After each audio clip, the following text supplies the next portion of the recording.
ایک ہی دفعہ یہ الیکشن جیتے ہیں رحیم یار خان سے باہر.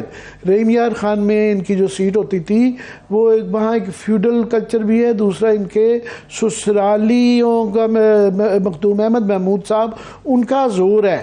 وہ اس علاقے کے سب سے بڑے انڈسٹریلسٹ ہیں، اس علاقے کے سب سے بڑے ایگریکلچرسٹ ہیں، اور وہ 30-40 سال سے وہ اور ان کے والد صاحب وہ پرائم منسٹر تھے بہاولپور اسٹیٹ کے، ان کا ایک خاندانی سیاست کے اندر رول ہے.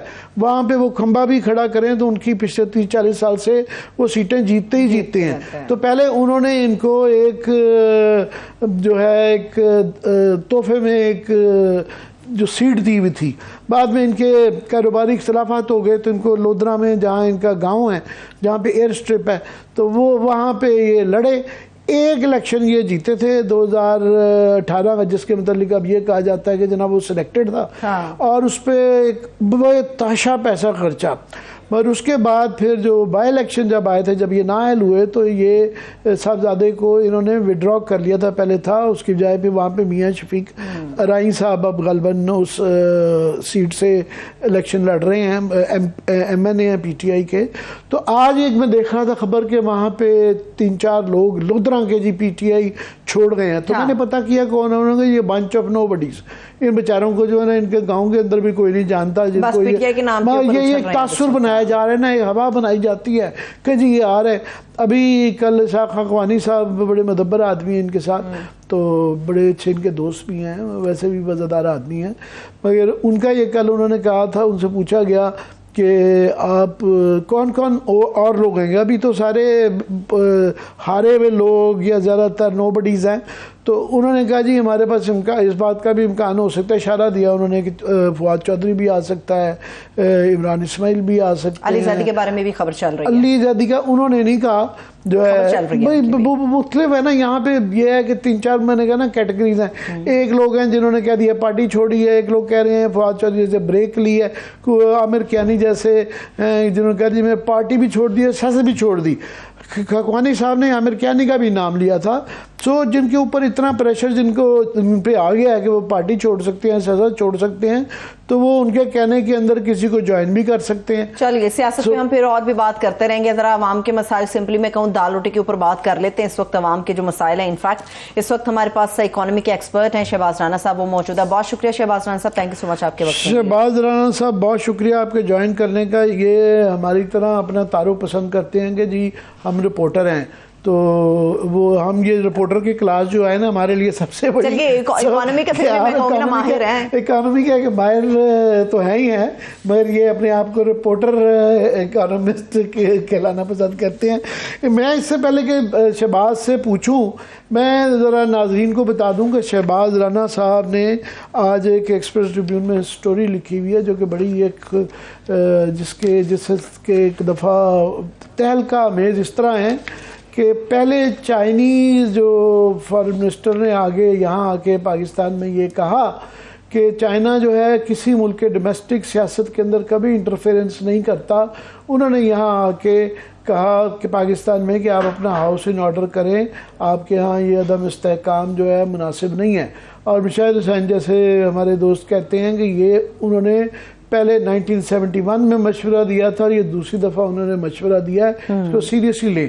اسی طرح آئی ایم ایف ہے، آئی ایم ایف کبھی بھی کسی کے ڈومیسٹک پالیٹکس کے اندر انٹرفیرنس نہیں کرتی.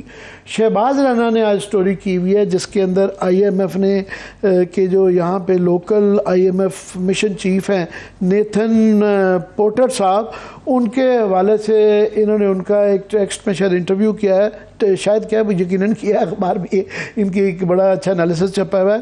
اس میں اس کے لبے لبا پڑھ دیتا ہوں، انگریزی میں ہے.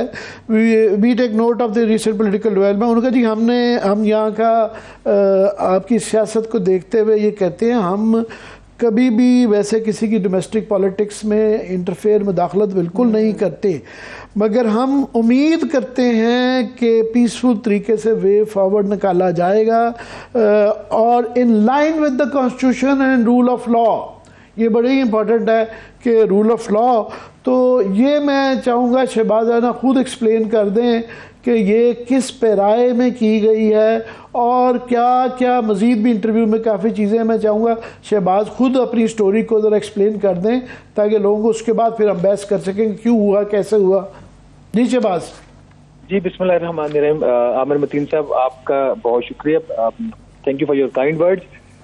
تھوڑا سا میں کلیریفائی کر دوں, یہ نیتھن پورٹر جو ہیں یہ مشن چیف ہے واشنگٹن بیسڈ, یہ پاکستان میں نہیں ہوتے, یہ واشنگٹن میں ہوتا ہے. پاکستان کا جو مشن ہے اس کے یہ سربراہ ہے. جی میں I am mission chief to Pakistan. جی بالکل. اور پاکستان میں ان کی جو ریپرزینٹیٹو ہے وہ خاتون ایسٹر پریز ہے.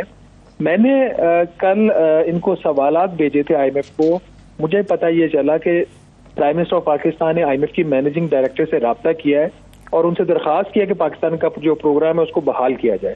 تو میں نے ان کو کویشچن بھیجے آئی ایم ایف کو, اس کا انہوں نے مجھے ان رائٹنگ جواب دیا. آئی ایم ایف نے شاید ایک دو اور جگہ پہ بھی انہوں نے بھیجا, بٹ پرائمریلی جو انہوں نے مجھے بھیجا اس کے اندر 2 سے 3 بڑی چیزیں عامر متین صاحب وہ بڑی امپورٹنٹ تھی. حالانکہ میں نے اپنے کسی سوال میں اس کا ذکر نہیں کیا تھا کہ جو پولیٹیکل سچویشن ہے اس کے اوپر آپ کے کیا کامنٹس ہیں, کیونکہ میں ذاتی طور پر سمجھتا ہوں کہ آئی ایم ایف اس طرح کی چیزوں پہ کامنٹ نہیں کرتا. تو انہوں نے اپنی جو انٹرو, ان کی جو پہلی اسٹیٹمنٹ ہی تھی میرے کویشچنز کے اوپر, اس کا سٹارٹ ہی انہوں نے اس بات سے لیا کہ ہم جو اپنے پڑھ بھی دیکھیں جو ڈومیسٹک صورتحال ہے سیاسی اس پہ ہم کامنٹ نہیں کرتے, لیکن ہمارے خیال میں اور ان کا ہم امید کرتے ہیں کہ پاکستان جو اپنا مسئلہ ہے وہ آئینی طور پر اور جو لا ہے رول آف لا اس کی انہوں نے بات کی. تو یہ ایک انتہائی اہم اسٹیٹمنٹ ہے. اور عامر صاحب آپ نے بالکل صحیح فرمایا, جس طرح چائنیز آپ کو ایڈوائز کر رہے ہیں کہ آپ پولیٹیکل اسٹیبلٹی لے کے تو ہم آپ کو اکنامکلی سپورٹ کریں گے, تو حکومت نے تو پک کر لیا کہ وہ ہمیں چائنا جو ہے اکنامکلی سپورٹ کرے گا, اور پولیٹیکل اسٹیبلٹی کی جو بات ہے وہ حکومت کرنا بھول گئی ہے. اسی طرح یہ جو آئی ایم ایف کی اسٹیٹمنٹ ہے اس کی بہت ہی زیادہ اہمیت ہے. انہوں نے اپنی جو اسٹیٹمنٹ ہے اس چیز کو تو انہوں نے کلیریفائی نہیں کیا کہ ان کا آئین اور قانون کی جو بات انہوں نے کی وہ کس انہوں نے پیرائے میں کی ہے, کیونکہ آپ کو پتہ ہے عامر متین صاحب اس وقت جو پاکستان میں حالات چل رہے ہیں, آئین کی بھی وائلیشن ایک ہو رہی ہے, جو 2 صوبوں میں انتخابات نہیں ہو رہے. پھر اسی طریقے سے اور جو پی ٹی آئی کا ایک ایشو چل رہا ہے, جو سیاسی طور پر جو کچھ گرفتاریاں ہوئی ہیں یا کچھ جو کورٹ کے کیسز ہیں اس کے حوالے سے, بٹ ان میں کسی بھی چیز کو انہوں نے اس کے اوپر کامنٹ نہیں کیا.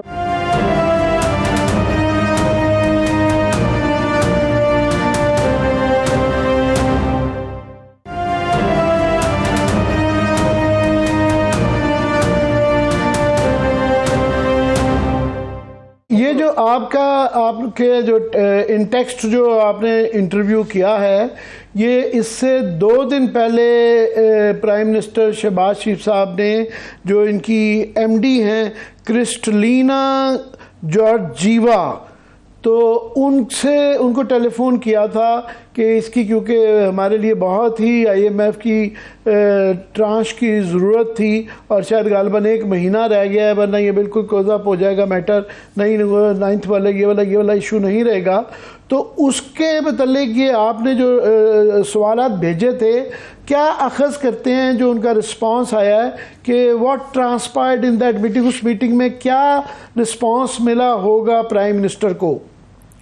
دیکھیے اب اس میں جو ان کے رپلائز تھے وہ یہ چیز بڑی واضح ہو گئی ہے کہ آئی ایم ایف کی جو پوزیشن پاکستان کو لے کر ہے اس میں کوئی تبدیلی نہیں, بلکہ انہوں نے اس کے اندر ایک ایکسپلیسٹلی ایک اور چیز ایڈ کر دی جو پہلے بھی تھی, لیکن انہوں نے اب اس کو اور زیادہ واضح کر دیا. 3 بڑی چیزیں اس اسٹیٹمنٹ سے میں نے لی ہیں. نمبر 1 کہ جو پرائم منسٹر آف پاکستان اور ہمارے وزیر خزانہ دعویٰ کرتے ہیں کہ ہم نے ایکسٹرنل فائنینسنگ ریکوائرمنٹس پوری کر لی ہیں, وہ جو غیر ملکی قرضے ہمیں چاہیے وہ ہم نے آئی ایم ایف کی سیٹسفیکشن کے تحت ہم نے پورے کر لیے ہیں, اب تمام شرائط پوری ہیں, تو آئی ایم ایف ہمارے ساتھ اسٹاف لیول ایگریمنٹ پہ. یہ میں عام ناظرین کو بات سمجھانے کے لیے کہ آئی ایم ایف نے یہ شرائط رکھی ہوئی تھیں کہ آپ جو کہتے ہیں دوست ممالک سے اتنے پیسے ہمیں آنے ہیں تو اس کا ہمیں ایک واضح ثبوت دیں, اور باقی بھی کمٹمنٹس جہاں سے آپ کی ہیں اس کا وہ دیں. تو ایک تو یہ کنڈیشن تھی. دوسری کنڈیشن اور یہ والی جو کنڈیشن ہے جو ان کی اسٹیٹمنٹ اس سے یہ بات واضح ہوتی ہے ابھی بھی پوری نہیں. تو ہمارا یہ دعویٰ کہ ہم نے یہ شرط پوری کر دی ہے یہ پوری نہیں ہوئی. دوسری چیز جو انہوں نے کہی, انہوں نے کہا جی کہ جو اگلے مالی سال کا بجٹ ہے وہ ہماری جو توقعات ہیں آئی ایم ایف کی اس کے مطابق ہونا چاہیے. اس کا مطلب یہ کہ جو حکومت کی خواہش ہے کہ وہ ایک سیاسی بجٹ دے اور سیاسی بجٹ دے کے کوشش کرے کہ لوگوں کو اگر کوئی ریلیف بھی وہ جنرلی دینا چاہتی ہے یا اپنے ووٹرز کو اٹریکٹ کرنے کے لیے کوئی جو پولیٹیکل ٹائپ کا بجٹ دینا چاہ رہی ہے تو وہ بھی ممکن نہیں ہے. انہوں نے یہ بات واضح کر دی ہے کہ جو بجٹ ہوگا ان لائن ود دی جو آئی ایم ایف پالیسیز ہیں, فریم ورک ہے, جو کہ آئی ایم ایف بات ٹھیک کر رہا ہے کہ فسکلی رسپانسبل ایک آپ ایسا بجٹ دیں جس میں آپ بے تحاشا اخراجات نہ کریں, آپ ضروری اخراجات کر اپنے محصولات میں اضافہ کریں. دوسری بات آئی ایم ایف نے یہ کیا ہے, یہ چیز بھی ہم اس طریقے سے پوری نہیں کر رہے. ابھی تک جو میں نے چیزیں رپورٹ کی ہیں ایکسپریس ٹریبیون میں, اس کے مطابق تو ہم بڑا فسکلی ایکسپینشنری بجٹ کی طرف ہم جا رہے ہیں. تیسری چیز میں تیسری سے اس سے پہلے کہ تیسری پہ جائیں, دوسری پہ میں آپ سے پوچھ لیتا ہوں کہ پرائم منسٹر نے اس گفتگو کے بعد, یہ ٹیلی فونک کال کے بعد, پھر یہ انسٹرکشنز غالباً ایشو کی کہ آئی ایم ایف کے ساتھ, جو کہ پہلے پاکستان ذرا تعامل کر رہا تھا, کہ بجٹ کی سارے فگرز اور فریم ورک جو ہے یا فلسفہ ہے وہ شیئر کیا جائے. تو آپ کا کیا خیال ہے کہ اس کے بعد پھر ابھی وہ شیئر ہوگا اور کیا یہ معاملہ نپٹ جائے گا کہ نہیں نپٹے گا؟ دیکھیے, پہلے تو وزارت خزانہ کا یہ موقف تھا کہ ہم 9ویں ریویو کے تحت بجٹ کی تفصیلات شیئر نہیں کریں گے آئی ایم ایف کے ساتھ. اب وزیر خزانہ صاحب نے جو انہوں نے انٹرویو دیا سلیم صافی صاحب کو, اس میں انہوں نے کہا کہ ہم بجٹ شیئر کرنے کو تیار ہیں. تو یہ اب انہوں نے اپنی انڈیکیشن تو دے دی ہے.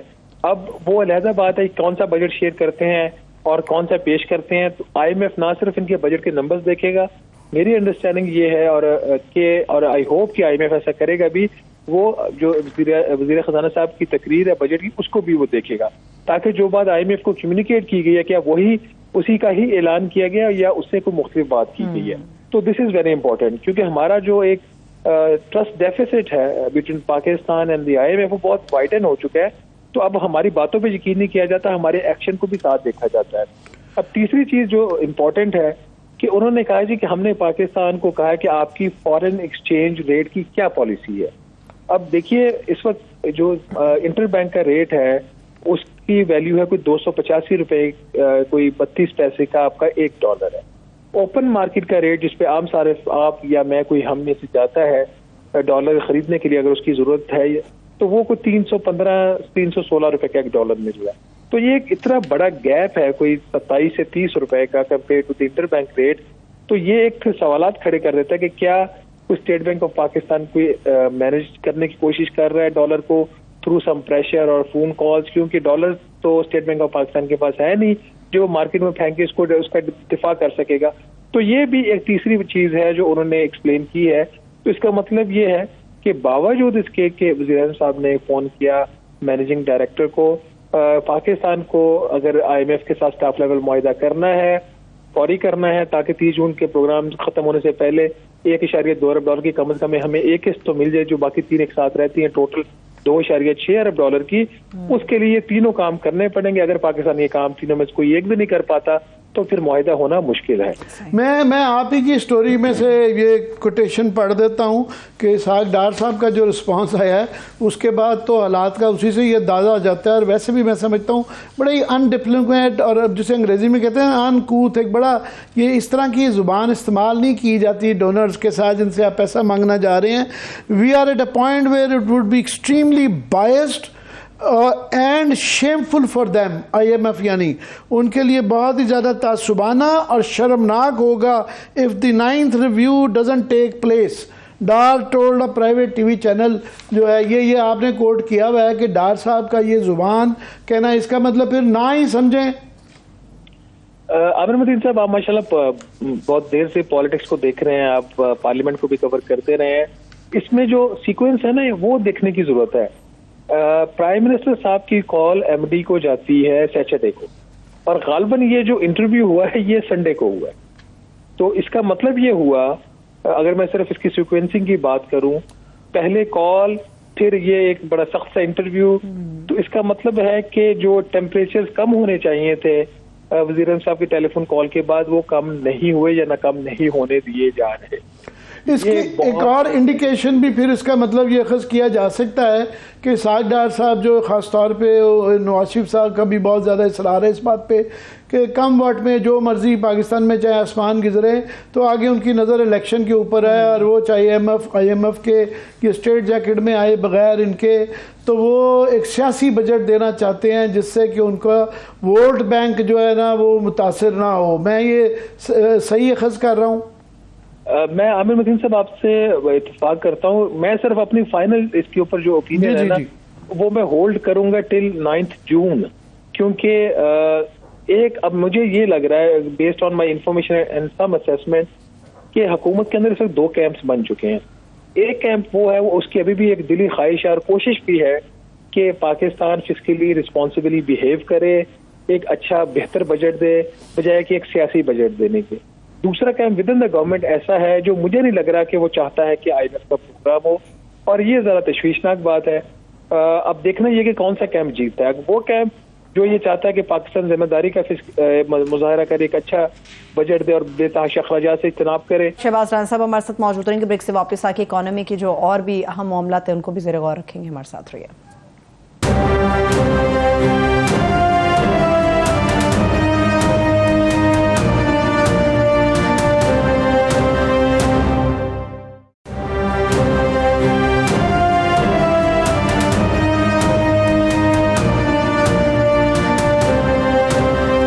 بعد ایک بار پھر سے آپ کو خوش آمدید کہیں گے۔ اکانومی کے حوالے سے ہم بات کریں، شہباز رانا صاحب ہمارے ساتھ موجود ہیں۔ جی عامر صاحب۔ جی میں شہباز سے کیونکہ یہ بڑی گہری نظر رکھتے ہیں چیزوں پہ، 2-3 اور خبریں شیئر کر لوں۔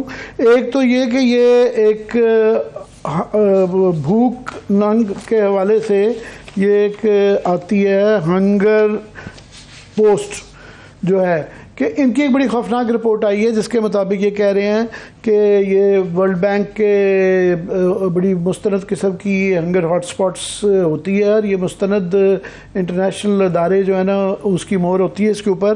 ان کے مطابق انہوں نے بڑا ڈرا دیا ہے کہ پاکستان ان ملکوں میں ہیں جہاں پہ غذائی قلت بہت مزید شدید ہو جائے گی اور بہت مہنگی بھی ہو جائے گی اور قلت بھی ہو جائے گی، اور بڑے پیمانے پر درآمدات کے باوجود گندم اور دالوں کی قیمتیں کم نہیں ہوں گی۔ اور اس کے انہوں نے بلکہ حوالہ بھی دیا ہوا ہے کہ جناب جولائی سے اپریل تک جو ہے یہ 26,80,000 ٹن گندم درآمد کرنے کے لیے $1 ارب زیادہ خرچ ہو چکے ہوئے ہیں، تو ہماری فوڈ سیکورٹی کا پہلے ایشو ہے۔ اس کے ساتھ ایک ملکہ خبر جو یہ ہے کہ یہ حفیظ پاشا صاحب کی ایک بڑی انٹرویو بھی ہوا ہے جو ابراہیم صاحبہ نے کیا ہے، اس میں انہوں نے کہا کہ ساجد ڈار صاحب کے متعلق جن کا ایک ماضی رہا ہے، ان کے اوپر ماضی کے اوپر بھی جو ہے فگرز فج کرنے کا، کہ یہ اسٹیٹسٹیکل بیورو پاکستان جو کہ ادارہ شماریات جو کہ سارے ہمارے پاکستان کی اکانومی کے فگرز بناتا ہے پیش کرتا ہے، یہ اس کی بازو مروڑ کے اپنی مرضی کا پولیٹیکل فگرز کروا لیتے ہیں، اور اس سے پہلے آئی ایم ایف ہمیں ایک دفعہ جرمانہ بھی کر چکا ہوا ہے۔ ان کا ایک پرانا ماضی رہا ہے۔ انہوں نے مزید اس قسم کا شک کا اظہار کیا، شک کا نہیں، انہوں نے فیکٹس دیے ہوئے ہیں۔ کیونکہ جی یہ کہہ رہے ہیں کہ ہمارا گروتھ ریٹ شرح نمو جو ہے وہ 0.3 جو ہے نا ہوگا، تو جبکہ وہ کہہ رہے ہیں کہ انہوں نے جو پیرس کانفرنس میں 4 سے 6% ظاہر کی ہے۔ اس طرح ہی انہوں نے کہا ہے کہ جناب جو آئی ایم ایف وغیرہ کی جو زیادہ آئے ہوئے ہیں فگرز گروتھ کے، وہ پرانے فگرز کے اوپر ہیں۔ انہوں نے اور غالباً گورنمنٹ نے بھی جو خاص طور پہ فصلوں کی پیداوار کا جائزہ نہیں لیا فلڈز کے بعد سے، صرف جو ہے کپاس کے اندر 40% کمی ہوئی ہے۔ کپاس کا ایک زمانے میں تو 22 تک ملین بیلز تک گئے، پھر ہم 15 پہ آئے، 15 سے 10 پہ آئے، 8، اس دفعہ شاید 4-5 ملین بیلز کے قریب ہے، جو کہ کپاس خریدنے میں پیسہ خرچ ہوتا ہے، اور پھر اس کا جو ٹیکسٹائل کے اوپر امپیکٹ ہوتا ہے اس کی وجہ سے آپ کی ساری انڈسٹری پہ اوپر فرق آتا ہے، اور انڈسٹری آلریڈی بہت زیادہ بند ہو رہی ہے۔ تو انہوں نے اس کے ساتھ ایک موازنہ، اس کا ایک ثبوت یہ دیا ہے جس پہ میں چاہوں گا کہ شہباز بھی اپنا کامنٹ کریں۔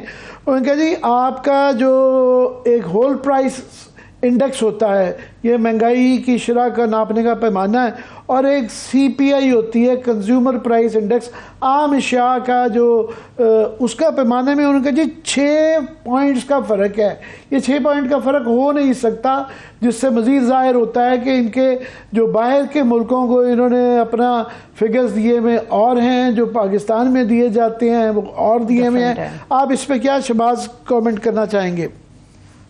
عامر صاحب، یہ بڑی بدقسمتی کی بات ہے کہ پاکستان میں جو انتہائی اہم انڈیکیٹرز ہوتے ہیں، اشاریے ہوتے ہیں، چاہے آپ کی اینول گروتھ کا، ترقی کی جو آپ کی شرح نمو ہے وہ، یا آپ کے مہنگائی کے نمبرز ہیں، یا آپ کے بے روزگاری کے اور غربت کے، یہ کنٹروورشل ہیں. ہر حکومت نے کوشش کی ہے کہ ان نمبر کے ساتھ پلے کیا جائے، چاہے وہ جنرل مشرف کی گورنمنٹ تھی، چاہے یہ PMLN کی گورنمنٹ ہے. تو یہ ایک بڑا پرابلم رہا ہے. یہ بات ٹھیک ہے آپ کی کہ ہماری ایک ہسٹری ہے کہ ہم نمبر جو ان کو فج کرتے ہیں. تھوڑی سی چیز میں کلیریفائی کر دوں، وہ یہ کہ اب جو پاکستان بیورو آف اسٹیٹسٹکس ہے وہ وزارت خزانہ یا وزیر خزانہ کو رپورٹ نہیں کرتا. اب PBS جو ہے وہ کام کرتا ہے انڈر پلاننگ منسٹری، اور اس کی جو وزیر ہیں وہ SN اقبال صاحب ہیں. تو اگر کوئی بھی غلط کام ہوا جو میں خود سمجھتا ہوں کوئی ہوا ہے، تو اس کی جو ذمہ داری ہے یہ وزارت سے جو ہے آپ کی پلاننگ اس کو لینی چاہیے. آپ درست شہباز فرما رہے ہیں، مگر یہ جب اسحاق ڈار صاحب فائنانس منسٹر ہوتے ہیں تو وہ ورچوئل پرائم منسٹر ہی ہوتے ہیں. نواز شریف صاحب تو آپ کو یاد ہوگا پورا ہم کہتے ہوتے ٹھیکے پہ ان کو گورنمنٹ دی ہوئی ہے، تو کسی وزیر کی باقی اور کی ضرورت نہیں، نہ کامرس کی نہ پلاننگ کی، کہ ان کے آگے بول سکے، تو وہ ورچولی ہر کوئی ان کی ہی سنتا ہے. یہ بات آپ کی ٹھیک ہے کہ ابھی بھی میں نے خود اس کے اوپر سٹوری کی تھی لاسٹ ویک کہ کس طریقے سے فگر فج کیے گئے. وہ یہ کہ میں وہ تھوڑی سی چیزیں ریپیٹ بھی کر دیتا ہوں. ویسے ڈاکٹر حفیظ پاشا صاحب فرما رہے ہیں کہ -3% گروتھ ہوئی ہے، -3 سے -4. جو خود ان کا PBS کا ابتدائی ورکنگ پیپر تھا، جو نیشنل اکاؤنٹس کمیٹی کی میٹنگ ہوئی تھی، جس کی یہ ذمہ داری ہے کہ وہ آپ کا سالانہ گروتھ کا نمبر اپروو کرتا ہے، وہ ابتدائی ورکنگ پیپر بنا تھا -0.5% گروتھ کا. مطلب آپ کی گروتھ نہیں ہوئی تھی، آپ کی اکانومی سکڑ گئی تھی. بجائے اس کے کہ وہ ورکنگ پیپر پیش کر کے اس کی منظوری لی جاتی، میٹنگ کو پوسٹ پون کر دیا گیا. میٹنگ 4 دفعہ پوسٹ پون ہوئی. فائنلی جب وہ میٹنگ ہوئی جمعرات کو، تو اس کا جو ٹائم تھا عامر متین صاحب وہ دوپہر 12 بجے تھا. وہ پھر تبدیل ہوا شام 6 بجے، پھر وہ تبدیل ہوا اسی دن 8 بجے، پھر تبدیل ہوا 10 بجے. 10:30 بجے رات کو عامر صاحب میٹنگ شروع ہوئی نیشنل اکاؤنٹس کمیٹی کی. ہم 4-5 صحافی وہاں پہ تھے. رات کو 1:45 بجے وہ رات کو میٹنگ ختم ہوئی. ان کا شاید خیال تھا کہ میڈیا چلا جائے گا یہاں سے اور یہ چیزیں رہ جائیں گی. سر ہم رات 1:45 بجے تک وہیں پہ تھے. ہم نے وہ نمبر ان کا لیا، وہ نمبر جو آپ نے بتایا 0.3% گروتھ کا. کیونکہ اس رات تو ہمارے پاس ٹائم نہیں تھا، ہم ان کو ڈگ آؤٹ کرتے، انویسٹیگیٹ کرتے. تو پھر اگلے دن پھر میں نے اس کی ایک فالو اپ سٹوری کی، اس میں پھر ہم نے چیزیں واضح لکھی کہ یہ کیسے انہوں نے فگرز کو فج کیا. میں آپ کو ایک مثال دیتا ہوں، یہ تو ویریفائڈ چیز ہے نا، یہ تو چیک کی جا سکتی ہے. جو پوسٹ فلڈ نیڈ اسیسمنٹ کی ایک رپورٹ تیار ہوئی تھی ورلڈ بینک کے، ایشیائی ترقیاتی بینک کے اور یونائٹڈ نیشنز کے تعاون سے، کہ جو سیلاب آئے تھے پچھلے سال جولائی اگست میں، اس میں جو نقصانات کا تخمینہ $15 ارب کا لگایا گیا تھا، ان $15 ارب میں جو کچھ $3.7 ارب کے نقصانات کا تخمینہ جو تھا وہ آپ کا ایگریکلچر اور لائف اسٹاک کا تھا. اچھا اگر آپ وہ رپورٹ دیکھیں، وہ آج بھی پلاننگ کمیشن کی ویب سائٹ پہ، UN کی ویب سائٹ پہ بھی شاید آپ کو مل جائے، UNDP کی، اس میں جو جانور مارے گئے سیلاب کے دوران اس کا نمبر جو اس رپورٹ کے اندر دیا گیا وہ 10 لاکھ جانور تھے. کتنے جی؟ 10 لاکھ جانور. اور یہ رپورٹ ہم نے جا کے جنیوا میں پیش کی، جہاں پہ پھر ہمیں باہر جو فگر دیے جاتے ہیں اور دیے جاتے ہیں، ملک کے اندر جو دیے جاتے ہیں اور دیے جاتے ہیں، میڈیا کو تیسرے فگر پکڑا دیتے ہیں. پروڈیوسر صاحب اس پہ نکال کے رکھ لیں، کل جو اسحاق ڈار صاحب کا جو کلپ بڑا وائرل ہوا تھا کہ پاکستان کے شہریوں کے لیے، ناظرین کے لیے یہ بتانا ضروری ہے، کوئی اچھی خبر نہیں آ رہی. غذائی قلت کے متعلق ڈرایا جا رہا ہے، مہنگائی کے متعلق کوئی اچھی خبر نہیں آ رہی، لوڈ شیڈنگ آگے آنے کا امکان ہے، بجلی، پانی، مہنگائی، ہر چیز جو ہے نا آپ کی، پیٹرول مہنگا ہو رہا ہے، کم ہونے کا اس کا کوئی امکان نظر نہیں آتا. مگر ان سے کوئی پوچھ لے تو وہ بھڑک جاتے ہیں. اگر یہ پروڈیوسر صاحب دکھا سکے تیار ہو تو اس میں 3 میسج انہوں نے ہمیں دیے خاص طور پہ. پہلے تو انہوں نے کہا ٹیک اٹ ایزی، ایک تو یہ کہا.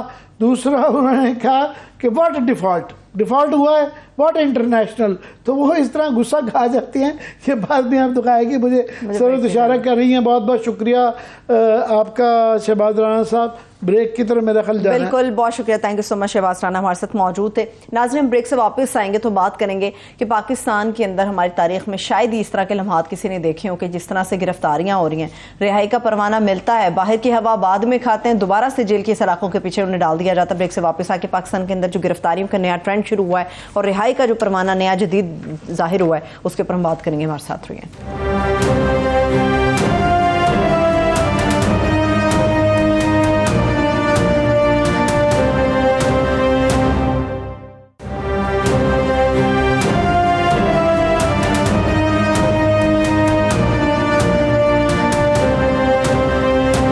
بریک کے بعد ایک بار پھر سے آپ کو خوش آمدید کہیں گے. عامر صاحب, آپ کی اجازت سے جس کلپ کا حوالہ بار بار عامر صاحب دے رہے تھے, ذرا وہ ڈاکٹر صاحب کا کلپ دکھا دیتا.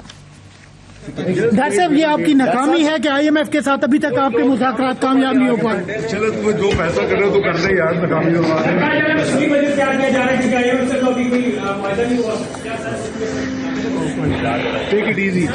ڈاکٹر صاحب, آپ کو پہلی مرتبہ سخت معیشت مشکلات کا سامنا کرنا پڑ رہا ہے کہ آپ معیشت کو سنبھال نہیں پا رہے. تھی ججمنٹ دے دو پھر ہم بازی دیکھ لیں. سر ججمنٹ نہیں, ہم تو آپ سے پوچھ رہے ہیں نا. نہیں تو کیا پاکستان ڈیفالٹ ہو گیا؟ پاکستان نے بانڈ نہیں پے کیا انٹرنیشنل. اب کم آن واٹ انٹرنیشنل, ہر انٹرنیشنل پیمنٹ کی ہے. ٹیک اٹ ایزی, گرفتاریوں پہ آ جائیں. Take it easy and what international جو ہے نا, میرے تو یہ فیوریٹ ہے. یہ کلپ جو ہے نا یہ یادگار رہے گا. کر دو گرفتاریوں پہ آ جاؤ. نہیں, گرفتاریوں پہ جو ہے ایک یہ پورا, اب تو آئی ایم ایف نے بھی کہنا شروع کر دیا کہ رول آف لا کا بات کریں. ایک مذاق بن کے رہ گیا ہے. اور میرا خیال پہلے ہی جو ہے سب سے بڑی عدالت جو ہے اس کو اتنا کنٹروورشل کر دیا گیا ہے کہ ججوں کی لڑائیاں چل رہی ہوتی ہیں. اس کے اوپر بھی بات کریں گے مزید, اس کے اوپر ڈیولپمنٹ ہے. عدالتوں کو یہ خیال کرنا چاہیے کہ اگر وہ انتظامیہ کو جس طرح کا جو صورتحال ہے اجازت دی جاتی رہی تو پہلے ہی ان کی کوئی بک, جس طرح پارلیمنٹ ارریلیونٹ ہو گئی ہے, عدلیہ بھی کافی حد تک ارریلیونٹ ہو گئی ہے اور مزید ہو جائے گی. تو اس کے لیے کسی مارشل لا کی ضرورت نہیں ہے. وہ بالکل آگے ہی یہ مارشل لا اور ایمرجنسی سے زیادہ بری صورتحال ہے.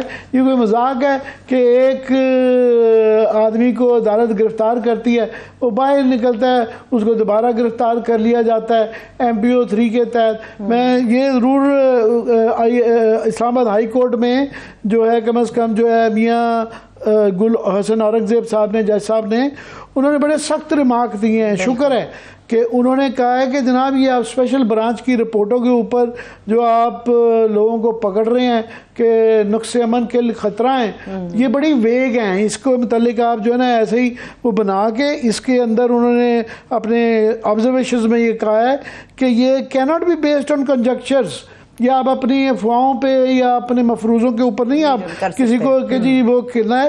It should be based on concrete and tangible evidence.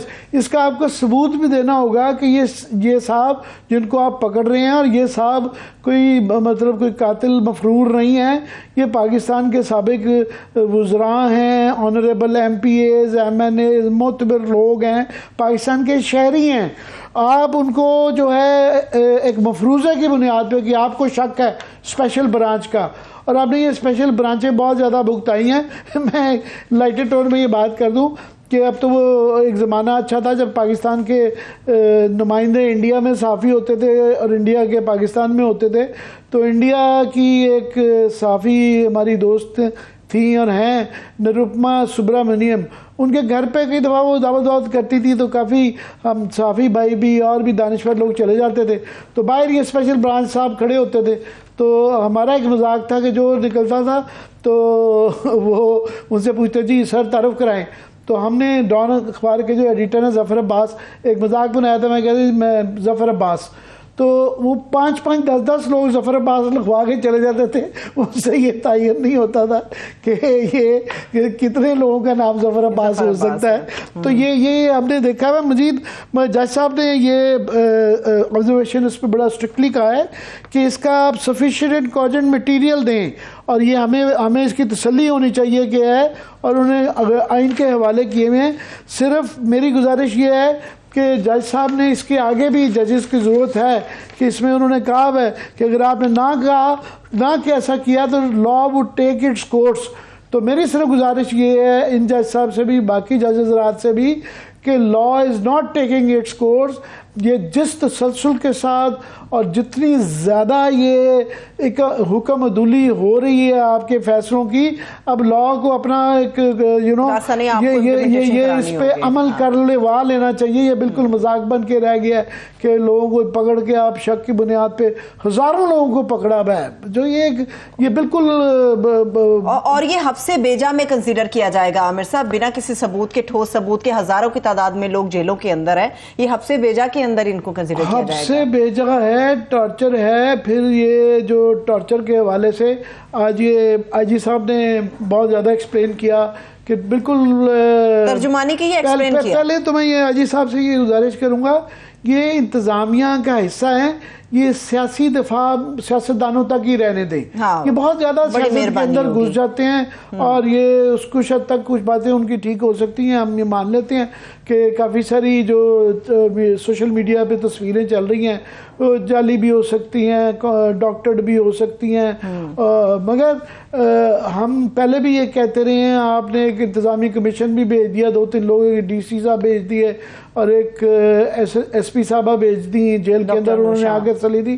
تسلی نہیں ہوگی، تسلی آپ کو اس کی جوڈیشل انکوائری ہونی پڑے گی، یا گورنمنٹ کو اس کا عدالت سے گزارش کرنی پڑے گی، یا انسانی حقوق کو اس کی وہی میں نے کہا نا ٹینجیبل کریڈیبل کوئی اعتباری قسم کی اس کی تفتیش ہونی پڑے گی. یہ انتظامیہ کے کہنی، انتظامیہ میں تو شک ہے. اور آئی جی صاحب کا ویسے بھی کوئی جو ہے نا ان چیزوں میں انہوں نے پچھلے دنوں ایک مذاق بن کے رہ گیا. ایک پولیس افسر ہے احسن یونس صاحب، ان کے متعلق 5 منٹ کا ایک لیکچر دیا کہ وہ وائرل ہے بڑا، وہ ذرا دیکھ لیجئے گا کہ ایک بچہ پیدا ہوا، اس بچے نے آنکھ کھولی اور اس بچے نے کمال کر دیا. پولیس ریفارم، وہ ریفارم جو پچھلے 8-10 سال سے ہو رہے تھے اس کے اندر بے تحاشا افسران کی کاوش شامل تھی، اس کا کریڈٹ ان کو دے دیا. صرف یہ غور نہیں کیا کہ یہ احسن یونس صاحب جو ہیں ان کی تو اس لیول تک آنے ہی نہیں چاہیے تھے. جب یہ ڈی پی او تھے تو ان کی نگرانی میں سری لنکا کی ٹیم کے اوپر جو حملہ ہوا تھا اس وقت یہ مال ٹاؤن کے ڈی پی او تھے، اور اس کے اوپر جو جوڈیشل کمیشن بیٹھا تھا اس نے ان کے اور باقی افسران کے متعلق یہ کہا تھا کہ آئندہ ان کو کوئی کسی قسم کی امپورٹنٹ عہدہ یا ترقی نہ دی جائے، یہ اس قابل نہیں ہے. تو تعریف کرنے سے پہلے بہت زیادہ تعریف بھی تھوڑی نہیں، بہت زیادہ اپنے فیورٹس کی وہ آپ تھوڑا سا ان کا ماضی ہے، ان کی کم از کم جو ہے نا پرانا ریکارڈ دیکھ لینا چاہیے. اچھا ویسے میں بتا دوں ان کی نگرانی کے اندر وہ ماڈل ٹاؤن والے جو آپ بتا رہے ہیں وہ نہیں ہوا تھا، وہ چیزیں تھوڑی سی کریکٹ کر لیتے. حملہ نہیں ہوا تھا، وہ نہیں. میں سری لنکا کی کرکٹ ٹیم کا بات کر رہا ہوں، سری لنکا کی کرکٹ ٹیم کی بات کر رہا ہوں، اس کے اوپر جو حملہ ہوا تھا. ٹھیک ہے. شاندانہ گلزار صاحبہ نے جو کلیم کیا ہے خواتین سے متعلق جیل کے اندر سلوک کے حوالے سے، عامر صاحب وہ بڑا تشویشناک ہے.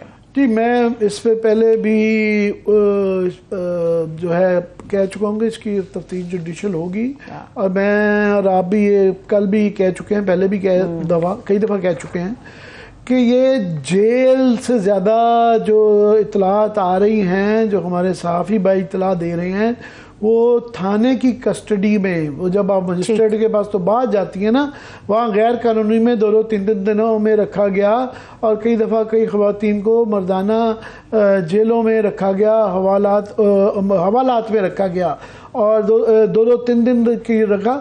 یہ ساری رپورٹیں جو آ رہی ہیں وہ تھانوں کی آ رہی ہیں زیادہ. جیل کا بہرحال ایک پھر بھی ایک نظام ہوتا ہے، جیل کی طرف سے اتنی کمپلینٹ نہیں ہے.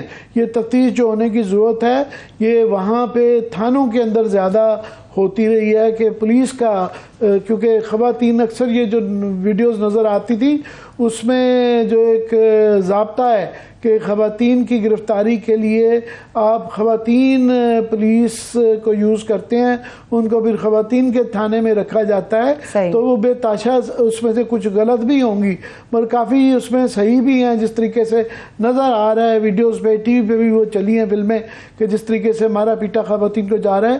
یہ ایک بہت زیادہ اس کی تفتیش ہونی چاہیے، صرف یہ آئی جی صاحب کے اس بیان سے کور اپ یہ نہیں ہوگا. صحیح ہے. ٹھیک ہے. آخری 2 منٹ ہیں اور 2 اہم سوالات ہیں. پہلی بات تو یہ کمیشن کے حوالے سے جو گورنمنٹ یہ مطالبہ، میں ڈیمانڈ ہی کہوں گی، مطالبہ ہی کر رہی ہے کہ 3 ججز جو ہیں نا وہ اس بینچ سے الگ ہو جائیں، کیا یہ ان کی ثوابدید ہے عامر صاحب؟ نہیں، ثوابدید کیا ہے؟ اب اگر یہ کہہ دیا جائے کہ جناب یہ 3 ججز ہمیں قبول نہیں ہوں گے یا ان کو ریکیوز کر لینا چاہیے، اگر یہ نظام یہ والا بن جائے کہ آپ کو اب کہیں جی فلانی مرضی کا کیس ہے، فلانی مرضی کا میری کا جج ہوگا، تو آپ خود ہی جو ہے قانون بھی خود بنا رہے ہیں، جج بھی اپنی مرضی کا چاہ رہے ہیں، امپلیمنٹیشن بھی پھر آپ کا دل کرتا ہے نہیں کرتے، تو یہ آلریڈی یہ پریشر، یہ ٹیکٹس سے فرق پڑ گیا ہے۔ یہ جو 90 دن کا فیصلہ 130 دن میں نہیں ہو پا رہا اور اب وہ انڈیفینیٹلی اس کو پوسٹ پین ہو گیا ہے، پتہ نہیں الیکشن ہوں گے نہیں، اکتوبر میں بھی ہوں گے یا نہیں ہوں گے، وہ دیکھیں گے۔ یہ پہلے ہی ان ہتھ کنڈوں کا اثر عدلیہ کے اوپر پڑ گیا ہے، اور یہ عدلیہ نے اپنی تقسیم کی وجہ سے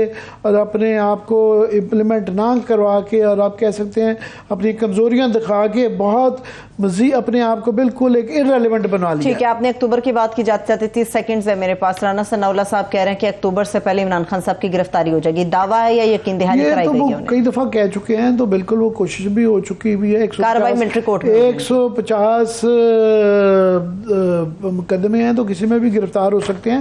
ہاں نہیں، وہ اس میں ملٹری کورٹس میں جانے سے پہلے وہ جیسے کیسے بھی وہ ہیں، مگر عدالت کے ذریعے جائیں گے، وہ حکومت کے کہنے پہ نہیں جائیں گے۔ تھینک سو مچ عامر صاحب، دیکھنے والے کو شکریہ، مجھے اجازت دیجیے، اپنا خیال رکھیے، خدا حافظ۔